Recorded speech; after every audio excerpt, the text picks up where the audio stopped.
Hello guys! Good afternoon! Kamusta kayo?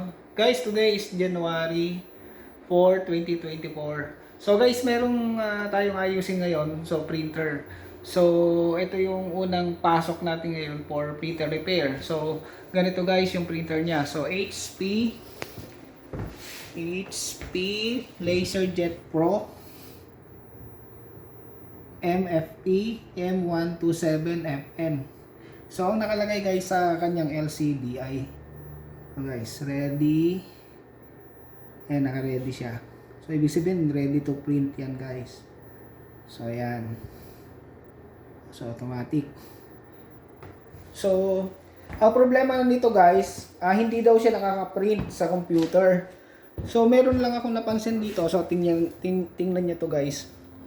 Yung kanyang USB cable, so ito, yung USB cable, nakalagay dito sa isang port. So ito, yan. So tanggalin ko ay guys.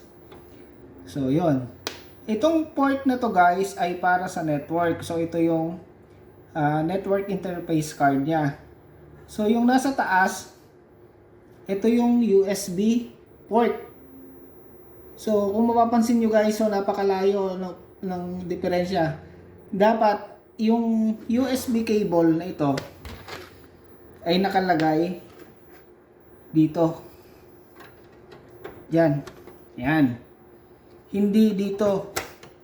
So incorrect. So incorrect yung USB cable. So yan guys, tingnan niyo yan. Tingnan niyo ng mabuti sa connection. So subukan natin guys kung magpi-print. So magkakabit ako ng USB cable dito sa USB port. Hindi dito sa network. So dito dapat ilagay guys. Yan.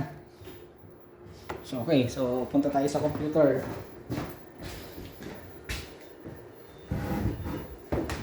Mag-test print tayo ngayon. So test print tayo. File, print. So select natin yung printer. So print. So ayan. Tingnan natin guys kung magpi-print na siya.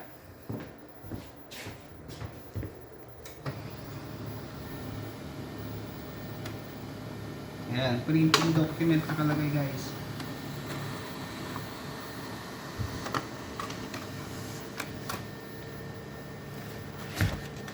Ayun, nag-print na guys. Ayan. So guys, na-solve natin kaagad yung problema dahil lang dun sa incorrect.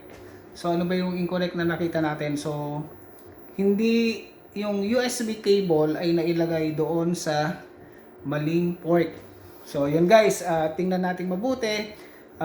Meron kasing mga port na pwedeng magkasya yung ilalagay natin pero hindi yon yung para sa kanya.